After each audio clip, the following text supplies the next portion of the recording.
My father, a pillar of courage, who, having passed through life's storms, now stares into the eyes of the darkest turmoil. When he burst into the house that night, weakened and pale, I hardly recognized him. The light that usually sparkled in his eyes was now extinguished, and an indescribable sense of unease lingered in his gaze, like the ominous foreboding of an approaching storm. My father, a servant of darkness, toiling in the heart of the city crematorium, where every day is permeated with bitterness and tears, he brought home mournful tales of how he burned bodies, encountered the grief of relatives, and witnessed the deepest sorrows. Yet, despite all this, he adapted, like a steel blacksmith, tempering himself in the flames. But that evening changed everything. As he crossed the threshold, his usually steady hands trembled, and his face was veiled in shadow, as if marked by the seal of mystery and fear. "Dad, what happened?" I asked, peering at him through the haze of mystery. He only glanced at me fleetingly, took off his shoes, and silently went into the kitchen, like a ghost dissolving into darkness. "It's all right," he whispered, pouring himself another shot of vodka. "Just work problems, nothing serious." His voice echoed with echoes of loud contemplation and unspoken dark thoughts, like the rumble of a storm on the horizon. I knew it wasn't true. He wanted to say something, but the words stuck in his throat, like dust in a cobweb. My mother woke up and noticed his strange state, her eyes filled with concern, like a harbinger of trouble. "What's wrong, Dad? You don't look right," she said, noticing the bottle on the table, like a key to the puzzle. After hearing his story about what happened at work, it became clear that the problems were unusual. It seems a woman came to them, insisting on speeding up the process and even offering money. But stability was more important to my father than temporary relief. Something dark and mysterious flickered in his eyes, like a crimson sunset over cursed land. He was like a wolf, surrounded by traps, ready to pounce at every movement in the shadows. In this tense atmosphere, like a torch string, clouds of the unknown and uncertainty hovered, ready to dissipate the moment my father finally decided to reveal his soul.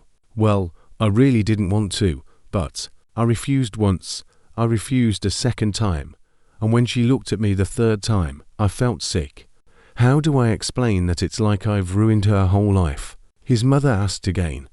"I don't know how to explain it, but it's like I've spoiled her entire life." She left, slamming the door behind her so hard that the lamp almost fell. I watched her, while Ivanich twirled his finger against his temple, as if the question didn't matter at all. The encounter with this not-so-pleasant lady ended, and we returned to work. Later, Vladimir Yuryevich came in to announce that all the paperwork had been sorted out, and they would bring the girl's body by evening.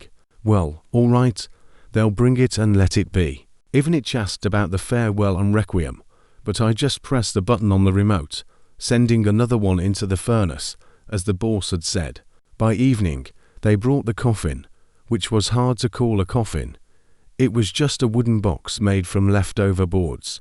Well, okay, in 7 years I've seen worse. Although many spend on expensive coffins, in the end, it'll all burn. They brought the body, and I could already smell it rising from the coffin. We're supposed to check everything, so I had to check. It's unknown what could be inside. The coffin was nailed shut. I apologized to the woman, but I needed to check. I needed to hide the coffin. She said I should say goodbye to her daughter for now, as everyone else already had. I was surprised, but I just had to agree. Something wasn't right, but I couldn't figure it out. Mom went towards the shop, and Ivanich and I carried the coffin to the furnace. We stand there, pulling out nails, and the more we open the lid, the stronger the smell gets. "Is something rotting in there already?" whispered Ivanich. "Looks like it," I replied. Finally, we opened the lid, and there lay a young girl in the coffin. Well, let's begin. The stove is already heated, and it's burning nicely. We loaded the wooden box, the stove door opened, and the coffin slowly went inside. The door closed, and I calmly went out for a smoke. Ivan, the non-smoker, stayed inside. So, I'm standing there, breathing in the fresh air, when he rushes out to me and says, "Hey, what's that?" I look at him. He looks frightened, some kind of, I say. I don't know, maybe it's just my imagination, but it sounded like someone was screaming in the stove. Besides the smile on his face, his words didn't faze me. "Yvonne, if you brought a ghost with you, you should share, not hog it all to yourself," I chuckled. He looked through the window. "Wasn't me. It came straight to you. You saw for yourself. The body is decomposing, lying there. You probably just heard something," I tell him. "Well, I don't know. Everyone's already thinking about retirement. Yvonne, it's your turn. It's time. You can still outperform any young guy. Let's go. See what's there," I suggest. So we approach the stove. We have a special window there, heat resistant, for monitoring the process. I open it, look inside. The charred coffin is there. No fire, just smoke. Everything smolders, but doesn't burn. And on the control panel, good thing there's an automatic gas shut-off in the stove, I say. "What's going on?" Yvonne asks. "I've been working here 4 years, and I've never encountered anything like this," I reply. "I've checked and double-checked everything." So I tried to turn on the stove again. Everything hummed inside, and when I looked through the window, tongues of flame appeared. "Strange," Yvonne whispers. "Did you expect a malfunction?" "Machines can be temperamental sometimes," I say. "Yeah, I've worked here 4 years, like clockwork, and now it decides to break down." "Well, coincidences happen," I respond. Not even 5 minutes passed before the story repeated itself, when we decided to remove the charred coffin and run the stove without it, and when it worked perfectly fine, nasty thoughts started creeping into my head. In short, we heated it up nicely, and the coffin went back inside. It seemed like everything was burning inside. I didn't leave the window, watching to make sure nothing went out. The fire engulfed the wooden box and was already reaching the decaying body. So I'm looking, and I noticed the hand move on the corpse. It was very difficult to notice, but I did. At first, I thought I was imagining it. Well, there's a draft inside. You can see anything there. I was calming myself down then. But when the stove went out again, and the red light on the control panel lit up, the charred face of the girl stared at me through the window. As soon as I took my eyes off for a second, Yvonne wanted something from me there. I turned back, and in front of me is the face in this little window. And it's so scary that I involuntarily started to cross myself and almost fell down. There was something alive in the stove. I swear to you, it wasn't that deceased girl. But who was it? Wait, you haven't been drinking, have you? Not at work, right? My mom didn't believe me. Yes, and I could barely believe what my father was telling me. I say, completely crazy. Do you drink at work or what? Don't you believe me at all? I address her. Yes, yes. Continue, Dad. Everything's fine. My mom replies. The real devil was staring at me through the window. There's a crucifix for you. A naked human body. A female body. Charred, so charred. Breasts swinging.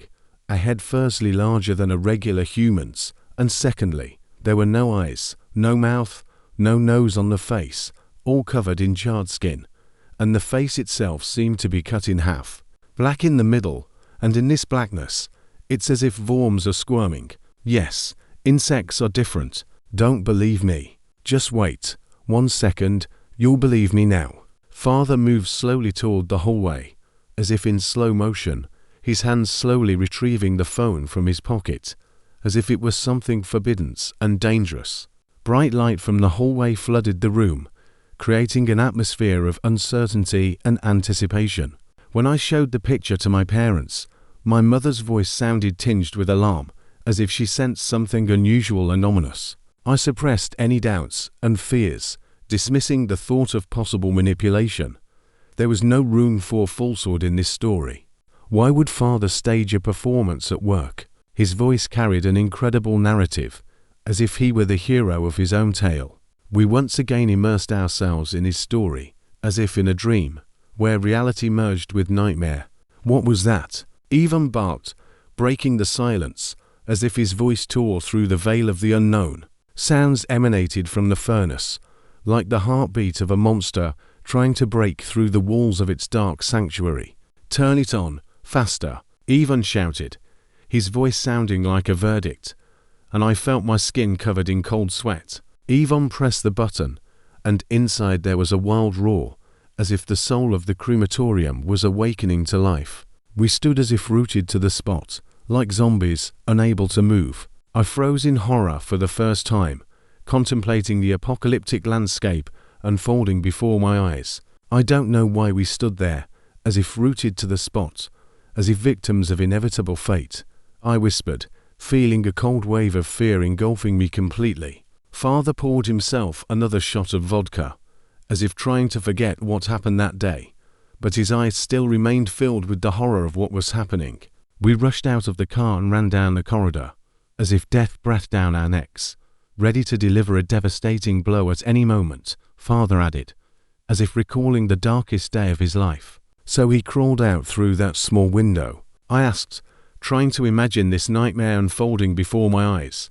We were trapped, like mice in a trap, and only true horror could make us risk our lives for salvation, Father replied, his voice sounding like the sound of an axe splitting the darkness of the night. We rushed to the windows, our hearts beating in unison, like drums in a dance of death, I added, feeling adrenaline flooding my body, giving strength in the struggle for survival. Then we burst out onto the street, as if fleeing from the devil himself, and only adrenaline gave us the strength to move forward, without looking back. When we noticed the cars on the road and people around, something in me calmed down a bit. I went to the hospital with Yvonne, and then, returning home, called a taxi. "Oh my God," my mother whispered quietly, covering her mouth with her hand. Meanwhile, I closely watched my father's behavior in the last few minutes, which seemed strange to me. He constantly looked around as if searching for something, and his eyes darted around like flames in a windy night. My mother, seemingly oblivious to my father's odd demeanor, hung on to his every word, her expression betraying no hint of concern. The sudden crash of the icon from the shelf sent a shiver down my spine, a harbinger of the ominous events yet to unfold. As the night wore on, my father's routine actions took on an unsettling quality, his movements jerky and erratic. Despite the late hour, I couldn't shake off the feeling of unease that settled over me like a heavy cloak. The sight of the wriggling forms amidst my father's discarded clothes filled me with a creeping sense of dread, a foreboding of things to come. Drifting into an uneasy sleep, I was plagued by nightmarish visions of fire and destruction, each more vivid than the last. Awakening to the acrid scent of smoke, I bolted upright in bed, the adrenaline coursing through my veins. Racing through the smoke-filled corridors, I was consumed by a single, overwhelming thought: escape.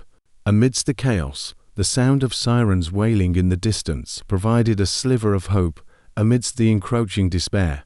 Watching helplessly as the flames consumed everything in their path, I felt a sense of profound loss wash over me. In the aftermath of the fire, the charred remains of our home served as a stark reminder of the fragility of life. As the days passed, the absence of my father weighed heavily on my mind, his whereabouts a lingering mystery. Returning to the cemetery, where my mother was laid to rest, I couldn't shake the feeling of being watched, as if unseen eyes followed my every move. In the quiet solitude of my friend's home, I found myself haunted by the memory of my parents, their faces etched into my mind like ghosts. Despite the passage of time, the sense of unease lingered, a constant reminder of the darkness that lurked just beyond the edge of my consciousness.